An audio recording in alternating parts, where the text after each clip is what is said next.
Oke, untuk bab manajemen proyek ini kita lanjutkan dengan menghitung sebuah lintasan waktu kritis atau kita sebut sebagai critical path method, metode mencari lintasan kritis. Oke, lintasan kritis adalah estimasi dan analisis waktu dari satu atau beberapa lintasan tertentu dari kegiatan pada network yang menentukan jangka waktu penyelesaian seluruh proyek. Lintasan kritis tidak mempunyai waktu untuk bisa terlambat, atau waktu terlambat itu kita sebut sebagai float. Oke, float memberikan sejumlah kelonggaran waktu dan elastisitas pada network. Oke, float ada dua macam. Ini adalah notasi-notasi yang digunakan terjadinya event,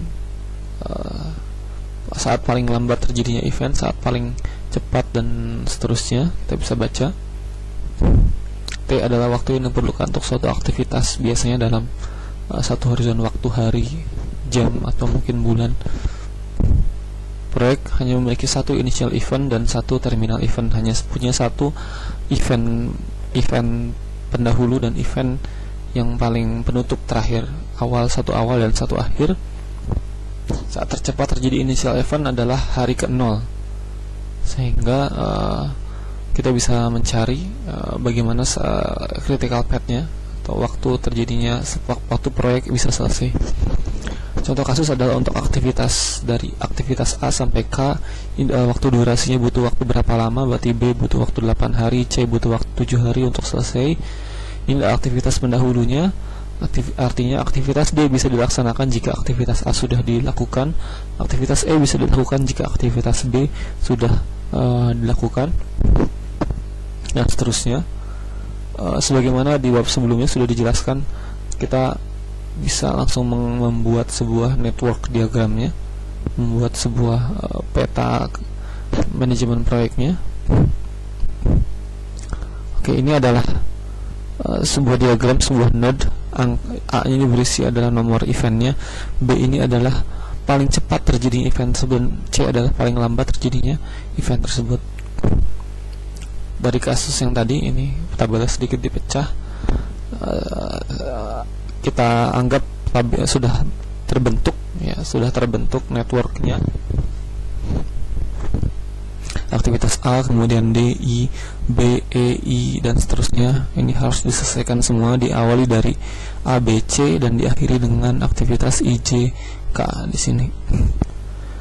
Oke, ini adalah lamanya. Aktivitas A butuh waktu 4, aktivitas D butuh 15, I butuh 3, J butuh 10, dan seterusnya.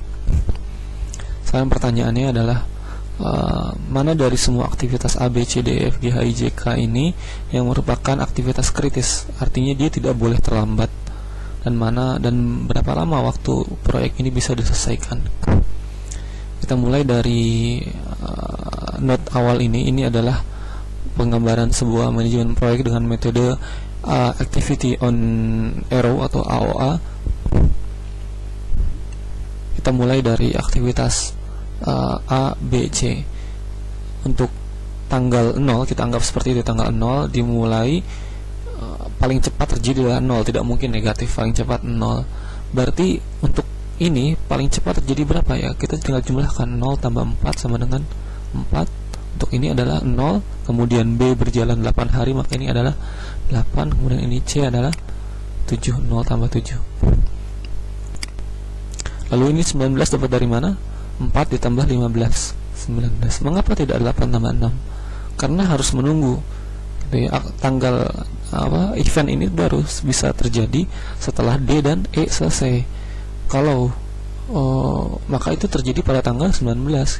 E memang sudah selesai duluan, 8 tambah 6, 14 sudah selesai, tapi dia harus menunggu D dulu selesai, jadi 4 tambah 15, 19. Maka kalau ada pertemuan dua panah seperti ini, untuk kalau kita bergerak maju, maka kita cari yang angkanya paling besar. Untuk ini berapa? Kita tinggal jumlahkan, 8 tambah 12, 20. Untuk ini bagaimana? Ini juga pertemuan dua arrow. Ketika kita bergerak maju, maka kita cari yang angkanya paling besar. 7 tambah 9, 16, 20 tambah ini dummy, maka nilainya adalah 0. Pasti kita pilih yang paling besar, yaitu 20. Untuk aktivitas ini berapa? Cuman 1 arrow ya, 20 tambah 11 adalah 31. Untuk yang ini pertemuan dari 3 arrow, maka kita cari angka yang paling besar. 19 tambah 3, 22, 20 tambah 10, 30, 20 tambah 11, 31 tambah 5, 36. Maka yang paling besar adalah 31 tambah 5, yaitu 36.